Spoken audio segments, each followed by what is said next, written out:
보겠습니다. 하나님 말씀은 신약성경 누가복음 15장입니다. 누가복음 15장 25절에서 32절 말씀 보겠습니다. 제가 가지고 있는 성경, 신약성경 122쪽쯤에 있습니다. 누가복음 15장 25절에서 32절 말씀입니다. 우리 한 절씩 우리 교독하겠습니다. 25절 먼저 읽습니다. 맏아들은 밭에 있다가 돌아와 집에 가까이 왔을 때 풍악과 춤추는 소리를 듣고 한 종을 불러 이 무슨 일인가 물은데 대답하되 당신의 동생이 돌아왔음에 당신의 아버지가 건강한 그를 다시 맞아들이게 됨으로 인하여 살찐 송아지를 잡았나이다 하니 그가 노하여 들어가고자 하지 아니하거늘 아버지가 나와서 권한대 아버지께 대답하여 이르되 내가 여러 해 아버지를 섬겨 명을 어김이 없거늘 내게는 염소 새끼라도 주어 나와 내 벗으로 즐기게 하신 일이 없더니 아버지의 살림을 장녀들과 함께 삼켜버린 이 아들이 돌아오매 이를 위하여 살찐 송아지를 잡으셨나이다. 아버지가 이르되 예 너는 항상 나와 함께 있으니 내 것이 다 내 것이로되 이 내 동생은 죽었다가 살아났으며 내가 잃었다가 얻었기로 우리가 즐거워하고 기뻐하는 것이 마땅하다 하니라. 아멘. 할렐루야. 옆에 분 바라보시면서 인사하겠습니다. 참 잘 나오셨습니다.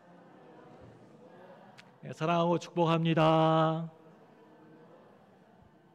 우리 앞뒤 사람 인사하겠습니다. 오늘도 은혜 많이 받으세요. 참 잘 나오신 여러분, 오늘도 하나님의 은혜와 축복이 임하시기를 축원합니다. 교회에는요 여러 종류의 교인들이 있는데요, 인력거 교인이 있고, 감투 교인, 핑계 교인, 연중 행사 교인, 훈수 교인, 묵상 교인, 유람선 교인, 잠수 교인이 있습니다. 먼저 인력거 교회는요, 교회 안 나오면 막 전화하고 찾아가고 막 나오라 해야지 겨우 교회에 한번 나오는 사람입니다. 이 사람은 조금만 방심하고 무관심해버리면 교회 안 나옵니다. 꼭 전화해야 되고 관심을 가져야 되고 나으라고 해야지 겨우 한번 나와주는 사람입니다. 이런 사람은요 교회 오라고 하면요 대답은 참 잘해요. 아이고 누구씨 이렇게 성도님 이렇게 교회 나오세요, 집사님 나오세요 그러면 네 나가야죠. 오늘 무슨 행사 있는데 꼭 나오셔야 돼요. 네 나가겠습니다. 제일 어려워요 이 사람이. 아예 그냥 안 나간다고 하면 더 좋은데 대답은 잘해요. 이 사람은요 치킨도요 무슨 치킨 먹냐면 내내 치킨만 먹어요. 뭐든지 그냥 네 이렇게. 전도하기 제일 힘든 사람이 아예 생판 교회 안 나간 사람들은 그나마 전도하면 좀 나와요. 그런데 전도하면요 네 나가야죠. 네 교회 좋네요 나가야죠. 전도하면 그래요. 그 사람 한 번도 안 나와요. 어려워요. 내내 치킨 잘 좋아하시는 분들. 또 그리고 감토교인은요 교회에 뭔가 감투를 안 씌워주면요, 교회 좀 다니면 집사 이렇게 직분 안 주고 막 그러면요 감투 안 주면요 교회 안 나온 교회입니다. 교회 그냥 사라져버려요. 안 보여요. 핑계교회는요 김건모의 핑계대지 마 이단이는 핑계대지 마 그게 아니고요, 이런저런 핑계를 대면서 교회 이리 빠지고 저리 빠지고 합니다. 그 핑계가 많아요. 날씨가 좋으면 날씨 좋아서 꼭 구경 간다고 그러고, 날씨가 구주면 비 온다고 눈 온다고 안 오고. 핑계 교인, 핑계 대지 마. 연중 행사 교회는요 부활절이나 성탄절 같이 1년에 딱 2번 정도, 한 번이나 2번 정도 교회에 나오는 사람입니다. 연중 행사 교인. 우리 남편들 가운데 그런 사람 많잖아요. 연중 행사. 1년에 딱 성탄절에 딱 나옵니다. 부활절이나. 훈수교인은요 교회 나와가지고요 이러쿵저러쿵 비판하면서 이래야 하는데 저래야 하는데 평가하는 사람입니다. 그리고 묵상 교인이 있는데요, 예배 시작하면 바로 아멘 할렐루야 하고 이렇게 꾸벅꾸벅 조는 교인입니다. 묵상 교인입니다. 유람선 교인은요, 이 교회 저 교회 기웃거리면서 왔다 갔다 하는 사람입니다.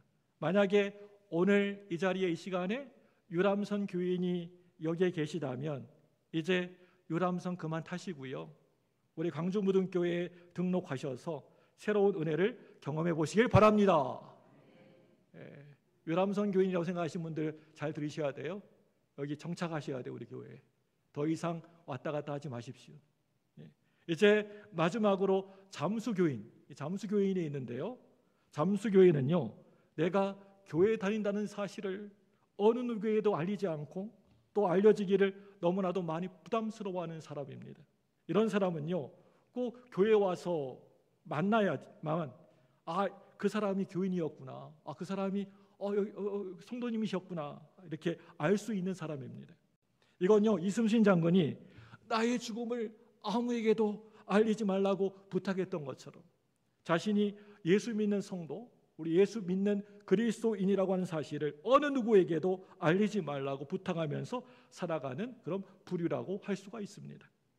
천국에 가게 되면요, 세 가지 말이 천국에서 유행한다고 합니다. 천국에 안 가봐서 모르겠지만은 누가 지어낸 얘기겠죠.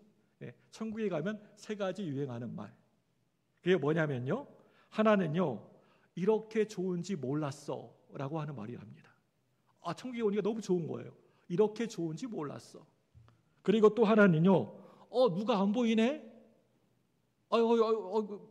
무슨 집사 안 보이네? 무슨 권사 안 보이네? 그 말이 또 이제 유행어랍니다. 천국에서는요. 누가 안 보이네. 마지막으로는요, 저 사람이 여기에 어떻게 온 거야? 라고 하는 말이라고 하는데, 이 마지막 말은요, 잠수교인을 두고 한 말인 것 같습니다.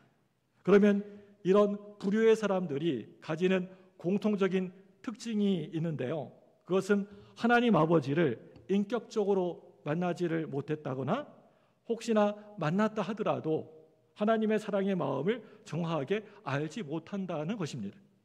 세상의 인간의 생각으로 이해할 수 없는 것이 참 많지만 그 중에 자신이 부모가 되어보지 못한 이상 온전히 이해할 수 없는 것이 그게 자식에 대한 부모의 마음이지 않습니까? 그래서 많은 부모님들이 자주 하는 말 있지 않아요? 뭐예요? 너도 결혼해서 너랑 똑같이 생긴 아이 낳아보고 길러봐라 라고 하는 말을 많이 하지 않습니까? 우리가 하나님을 아버지로 섬기고 사랑한다고 그렇게 고백하고 하나님께 영광 돌리는 삶을 살기 원한다고 그렇게 말하는데 정작 그 하나님 아버지의 마음과 뜨거운 그 사랑을 이해하지를 못하고 내 마음대로 내 식대로만 하나님 아버지께 다가서는 경우가 많이 있습니다. 저는요, 부목사 시절 사역 시절에 그 지역에서 가장 오래되고 전통 있는 교회로 사역을 하게 되었습니다.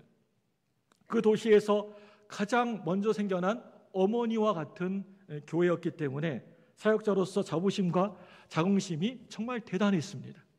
교회에서는 부교역자로서 30평이 넘는 넓은 사택을 제공해 주었습니다.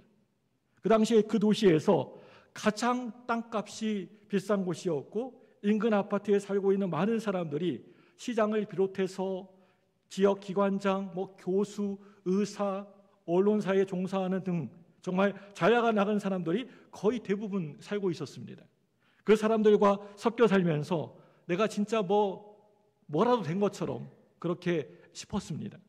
그리고 어느 날 어떤 집사님이 아들이 대학에 들어갔다고, 합격했다고 너무나 감사해서 백화점에서 진짜 평생 내가 받지 못할 최고급 선물을 해주었습니다. 이런 일이 그 교회에서 사역했을 때 자주 있었는데요, 어느 순간 나도 모르게 이 어깨에 힘이 팍 들어가고 목에 기부스를 탁 한 것처럼 그냥 팍팍 들어가는 것을 발견할 수가 있었습니다.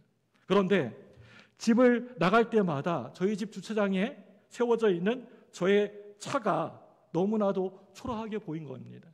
그 당시에 아반떼 차를 타고 다녔는데요, 차는 고장이 없이 그런데도 잘 이렇게 나갔습니다. 그런데 차 옆부분과 뒷 범퍼 부분이 찌그러져 있었고 칠이 약간 벗겨져 있어서 늘 그 차를 볼 때마다 마음이 거슬렸고 속상했습니다. 그래서 하나님께 기도했습니다. 하나님, 저에게 좋은 차 한 대만 주세요. 저도 한번 이 땅에 태어나가지고 한번 좋은 차 타고 싶어요. 이제 이 차도 곧 수명이 다 되는 것 같습니다. 그래서 그렇게 늘 수시로 기도를 했습니다. 제 마음속에 진짜 하나님이 꼭 주실 것만 같았습니다. 그런데 어느 날 이슬비가 이슬비처럼 포슬포슬 이렇게 약간 내리던 날이었는데요. 신방을 갔다가 교회로 돌아오고 있는데 뒤에서 차 한 대가 그냥 이렇게 따라오면서 계속 전조등을 깜빡깜빡거리면서 빵빵거리는 겁니다. 내가 뭐 잘못했나? 나를 아는 사람인가? 그러다가 신호대기에 내 차가 멈춰섰는데 내 옆에 와서 그 차가 멈추더니 자꾸만 내 창문을 내리라고, 창문을 내리라고 이렇게 손짓을 막 이렇게 하는 것입니다. 그래서 우리 교회 교인인가 하고 이렇게 짧은 생각을 하고 있는데 그 운전사가 종이 쪽지 하나를 탁 건네주면서 자기에게 차 타이어가 있으니까 연락하라고 하는 겁니다. 그리고 신호가 바뀌자마자 출발해서 그냥 휙 가버리는 겁니다. 참 이상한 사람이구나 하면서 나중에 궁금해가지고 제가 전화를 했을까요? 안 했을까요? 퀴즈. 전화를 했을까요? 안 했을까요? 딩동댕 맞았습니다. 전화했습니다. 그랬더니 자기 딸이 아반떼 차를 타고 다녔는데 차 타이어를 바꾼 지 얼마 되지 않아서 사고를 당하게 되었는데 차를 폐차하게 되어서 차 타이어가 너무나 바퀴가 아까워서 빼놓았다는 겁니다. 그런데 시내를 가다가 자기 딸과 똑같은 그러한 아반떼 차가 보여서 저 사람에게 이 타이어를 줘야 되겠다라는 생각이 들었답니다. 저는요 하나님께 그 얘기를 듣고 막 따지듯이 이렇게 물었습니다. 하나님 제가요 뭐 무슨 차 바퀴 뭐 타이어를 달라고 했어요? 차 달라고 하니까 이게 뭐예요 이게? 이것은 차를 더 타고 다니라고 하는 하나님의 응답이었습니다. 그렇게 생각을 했습니다. 그러면서 제 마음속에 잔잔히 울려 퍼지는 하나님의 음성이요 그때 하나 있었습니다. 조 목사, 너는 나의 마음을 잘 모르고 있구나. 중요한 것은 그것이 아니지 않니? 보이는 것에 가치를 두고 있는 저의 마음을 터치하셨습니다. 하나님이. 그동안 내가 생각했던 좀 좋은 집, 좋은 옷, 좋은 차 그런 것들이 정말 중요하고 가치 있는 것이 아니라고 하는 것을 마음에 새기는 순간이었습니다. 이것은 삶에서 참 중요한 문제입니다.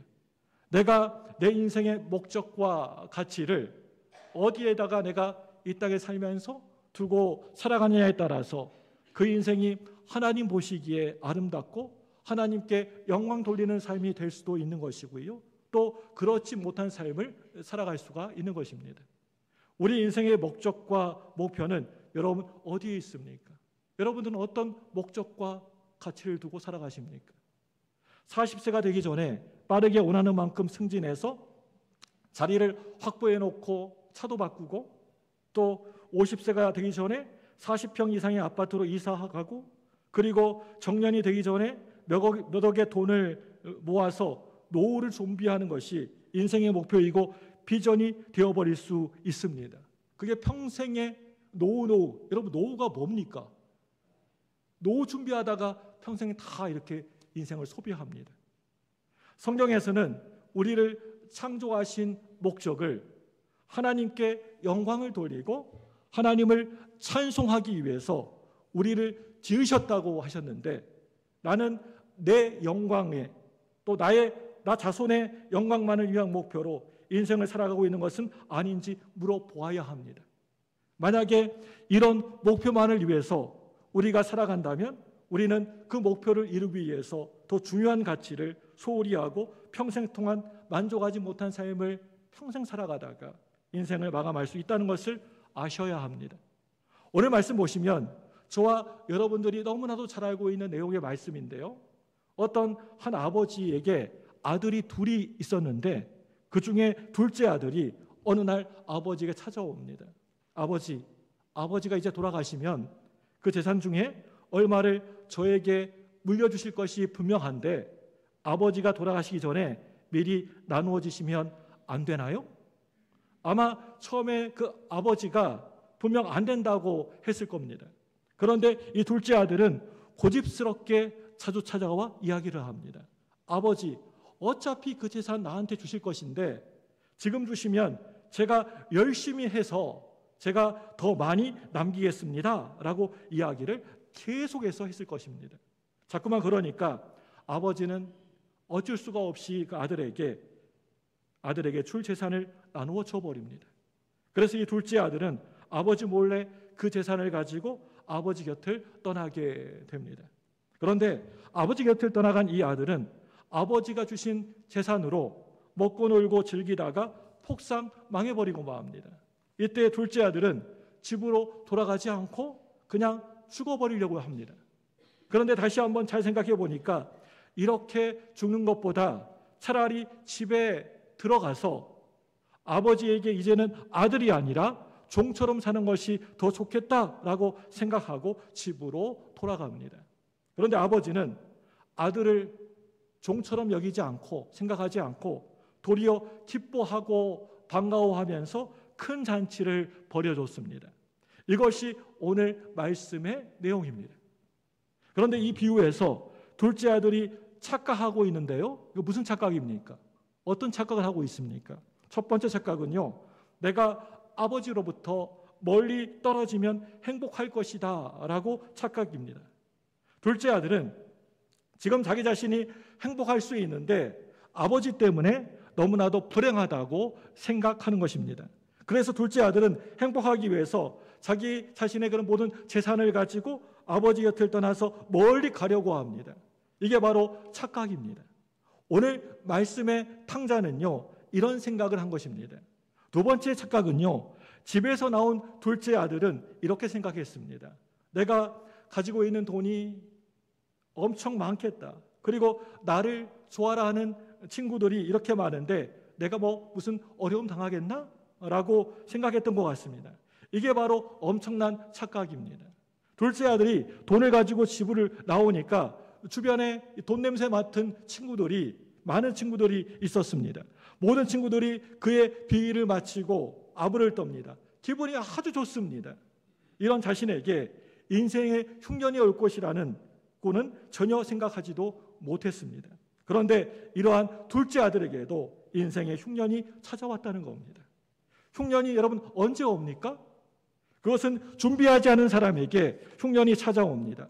우리가 신앙생활하면서 영적으로 믿음을 준비하지 않으면 언젠가는 내 인생에 심각한 흉년이 찾아오게 되어 있습니다.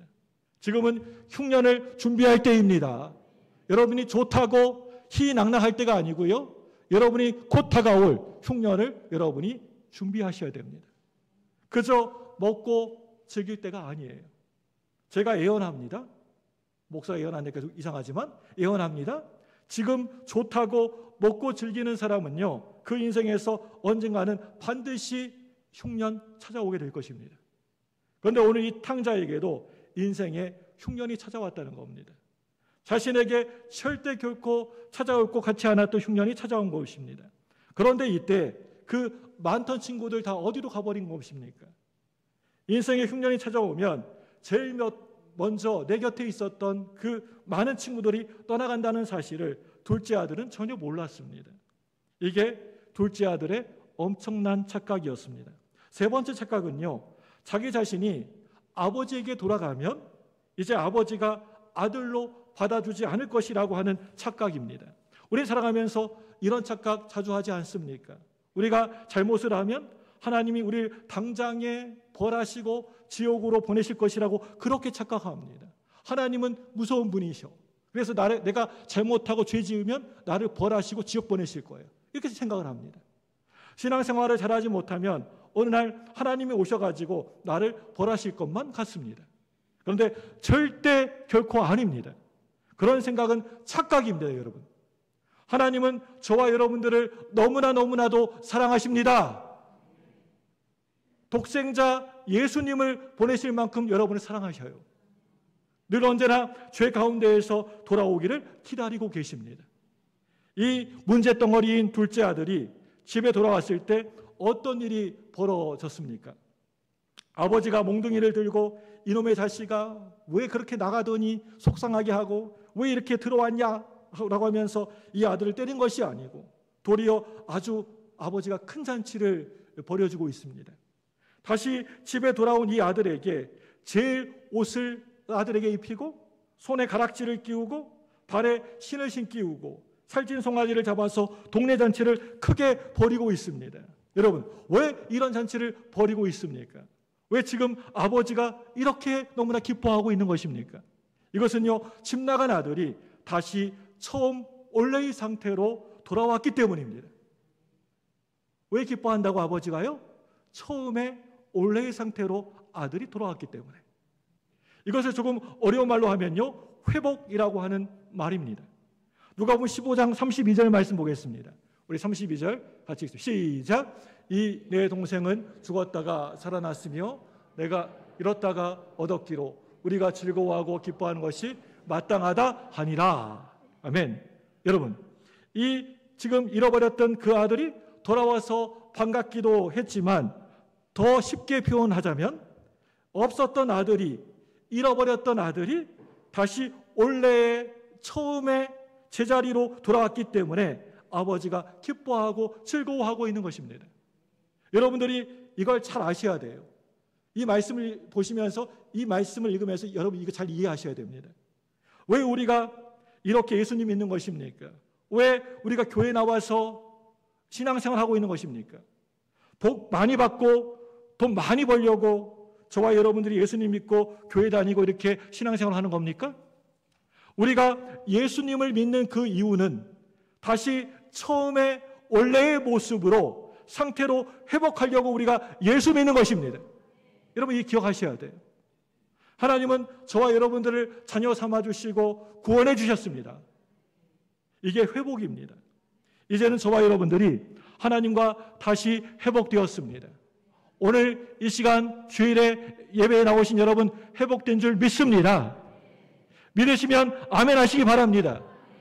이 탕자의 비유에서 여러분 무엇이 가장 큰 문제일까요? 읽으면서 그래 둘째 아들 돌아와가지고 아버지가 잔치 벌여주고 다시 이렇게 아들로 받아줬다 끝. 오늘 말씀이 그 내용입니까? 그게 핵심입니까? 가장 큰 문제가 뭐예요? 그건요, 오늘 말씀 살펴보시면 큰 아들이 아버지 마음을 몰라도 너무 모른다는 사실입니다.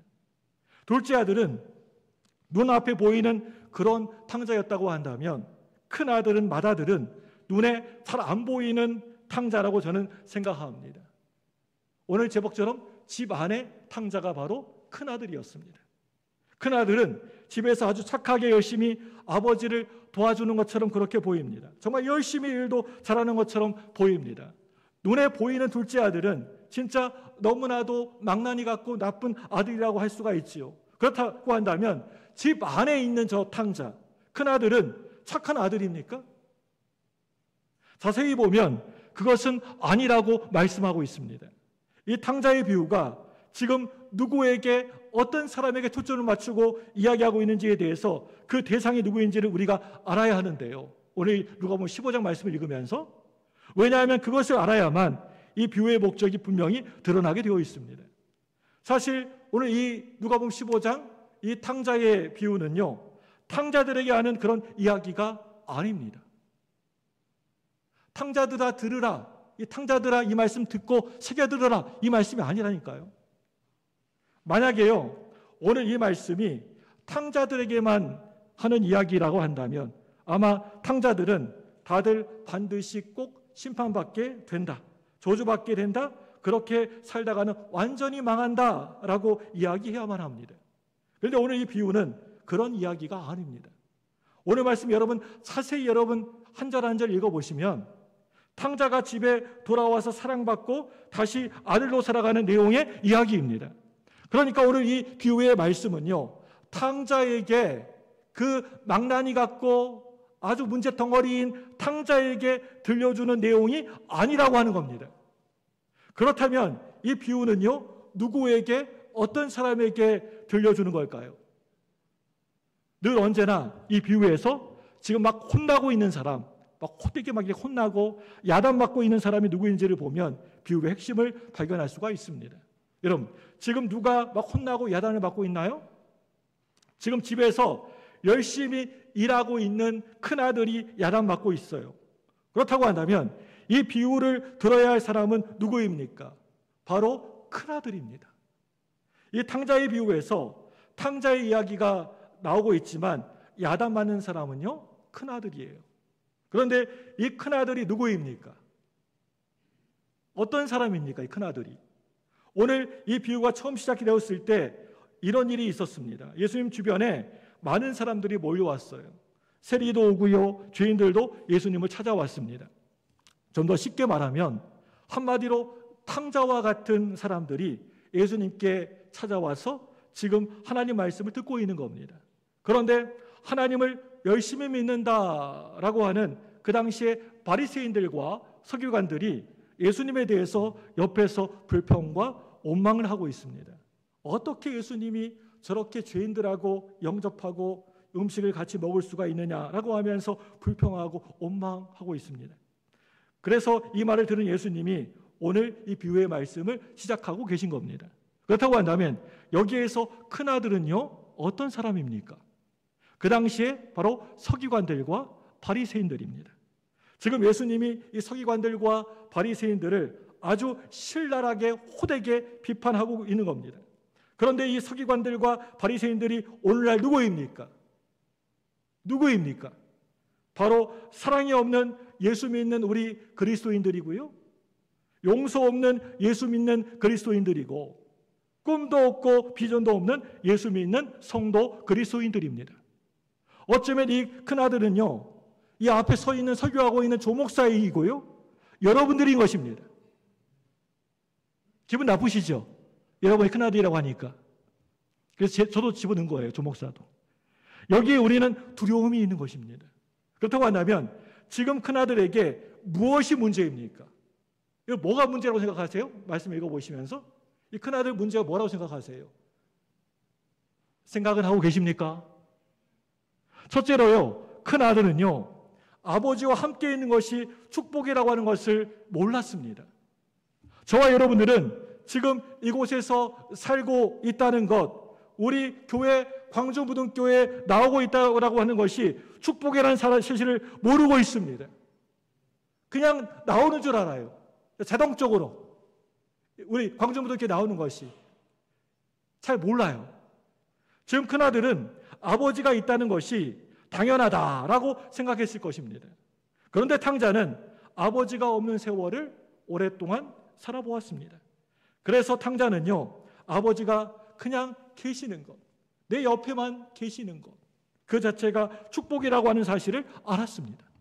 그런데 큰아들은 아버지를 내가 지금까지 모시고 살았는데 나에게 좋은 것을 주시지 않고 저 탕자와 같은 아들에게만 좋은 것을 주시느냐고 불평과 원망을 하고 있는 것입니다. 지금 큰아들은요, 자신이 아버지를 모시고 살았다고 생각했던 것 같습니다. 우리 누가복음 15장 29절 말씀 보겠습니다. 시작. 아버지께 대답하여 이르되 내가 여러 해 아버지를 섬겨 명을 어김이 없거늘 내게는 염소새끼라도 주어 나와 내 벗으로 즐기게 하신 일이 없더니. 아멘. 그런데 그것은요, 착각 중에 착각이었습니다. 큰아들은요, 내 아버지 때문에 자신이 있게 된 사실을 잊어버린 것입니다. 둘째로요, 큰아들은 아버지의 마음을 전혀 읽지 못했다는 겁니다. 큰아들은요, 아주 열심히 일은 했지만 아버지의 그 깊은 마음을 헤아리지 못했습니다. 왜 아버지가 매일같이 새벽마다 일찍 일어나셔서 동구박 언덕 위에 올라가서 먼 곳을 그렇게 한참 동안 오랫동안 쳐다보시는지 아버지의 마음을 전혀 헤아리지 못했습니다. 사실 큰아들은 모든 재산을 다 팔아서라도 탕자를, 그 집 나간 둘째 아들을 찾으러 가야만 했습니다. 아마 이게 아버지의 마음이었을 것입니다. 그런데 큰아들은 아버지가 집 나간 둘째 아들을 사랑하는 마음을 전혀 이해하지도 헤아리지도 못했습니다. 그러니까 탕자가 돌아왔을 때 잔치를 벌이니까 큰아들이 아버지에게 불평하고 원망을 막 해야 된 것입니다. 불평하고 원망만 한 게 아니고 성경을 여러분 자세히 읽어보시면 아버지에게 뭐 했다 합니까? 화냈다고 성경은 말씀하고 있습니다. 뭐라고 화내고 있습니까? 저 잔치 소리가 뭐야? 이것이 뭐야? 나 안 들어가. 집에서 온종일 뼈 빠지게 일한 나에게는 지금까지 한 번도 잔치 같은 것도 안 벌여주다가 집안을 다 말아먹고 온 놈에게 잔치를 벌여준단 말이야? 이건 말도 안 돼. 나 안 들어가. 나 못 들어가. 라고 했을 것입니다. 그런데 아버지는 그렇게 생각하지 않았습니다. 죽었던 아들이 다시 살아난 것처럼 기뻤습니다. 이게 아버지의 마음입니다. 큰아들은 이런 아버지의 마음을 전혀 이해하지 못했습니다. 지금 서기관들과 바리새인들은 예수님에게 탕자와 같은 세리와 죄인들이 다가와 있습니다. 그러니까 막 화가 난 것입니다. 메시아라고 하는 분이 우리 같은 고상한 서기관들과 바리새인들하고 같이 놀아야지 저 죄인들과 함께 놀다니 이건 말도 안 돼 라고 그렇게 생각했습니다. 그래서 나는 저 예수님을 절대 인정할 수가 없어 라고 생각한 것입니다. 셋째로요, 큰아들은 아버지의 사랑을 잊어버렸다는 겁니다. 요즘 뉴스를 보면 자식이 아버지와 어머니를 죽입니다. 왜 죽이는 줄 아십니까? 다 거의 돈 때문입니다. 이 아들은 아버지가 해산의 고통을 통해서 낳은 자식입니다. 그런데 그 돈 때문에 그 아버지를, 부모를 죽입니다. 왜 이런 일이 가능한 것입니까? 그건요, 부모님의 사랑을 잊어버렸기 때문에 그런 것입니다. 우리는 평생 부모님이 우리를 위해서 살아오셨습니다. 그리고 저와 여러분들이 장가가고 시집가도 평생 저와 여러분 위해서 헌신과 봉사를 합니다. 그런데 어느 날 부모님이 기분 나쁜 소리 좀 했다고 막 삐지면서 한마디 합니다. 이럴 거면 왜 저를 낳았어요? 왜 저를 이렇게 낳았어요? 왜 이런 이야기를 하는 겁니까? 이런 소리를 하는 그것은요, 부모님의 사랑을 잊어버렸기 때문에 그렇게 얘기하는 것입니다. 큰아들은 지금까지 아버지의 사랑으로 자신이 살아왔다라고 하는 것을 잊어버린 것입니다. 제가 아까 전에 큰아들이 누구라고 했습니까? 서기관들과 바리새인이라고 했습니다.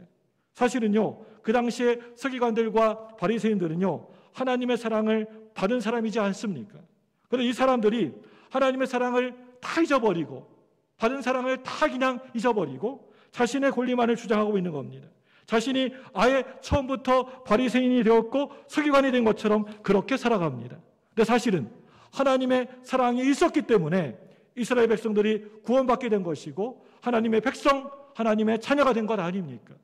저와 여러분들이 교회에 이렇게 나오게 된 것이 저와 여러분들의 의지와 결단으로 나온 것입니까? 내가 저 광주무등교회 나갈 거야 하고 결심하고 의지로 결심으로 결단으로 나오게 된 것입니까? 아닙니다. 누군가가 먼저 믿는 사람이 나를 이끌어줘서 인도해줘서 이렇게 믿게 된 것 아닙니까? 이게 은혜라고 하는 것입니다. 그렇기 때문에 처음 나온 사람들에게 우리는 사랑으로 베풀어야 하는 것입니다. 저는요, 교회에 혼자 이렇게 홀로 왕따가 있다고 한다면 왕따 당하는 그 사람은요, 분명히 우리 하나님으로부터 천국을 보상받게 될 것입니다. 혹시 저와 여러분들이 속으로 나는 교회에서 혼자야 왕따라고 생각하시나요? 전혀 걱정하지 마시기 바랍니다. 하나님이 왕따 같은 저와 여러분들을 하나님의 자녀로 백성으로 만들어 주셨습니다. 근데 정말 무서운 것은 어떤 사람을 왕따로 만든 사람은 하나님으로부터 무서운 심판을 받게 된다는 것입니다. 서기관들과 바리새인들은 자신들과 차원이 다르다고 하면서 죄인들을 왕따시켰습니다. 그때 예수님이 그들에게 화 있을진저라고 심판을 말씀하셨습니다. 탕자가 집에 돌아와서 성대하게 큰 잔치를 벌였던 것처럼 아직도 예수 안 믿는 구원받지 못한 우리의 가족들, 자녀들, 친척들, 이웃들이 있다면 전도해서 하나님이 기뻐하시는 큰 잔치를 벌이시기를 주님의 이름으로 간절히 축복합니다. 이 시간 두 손을 번쩍 드시고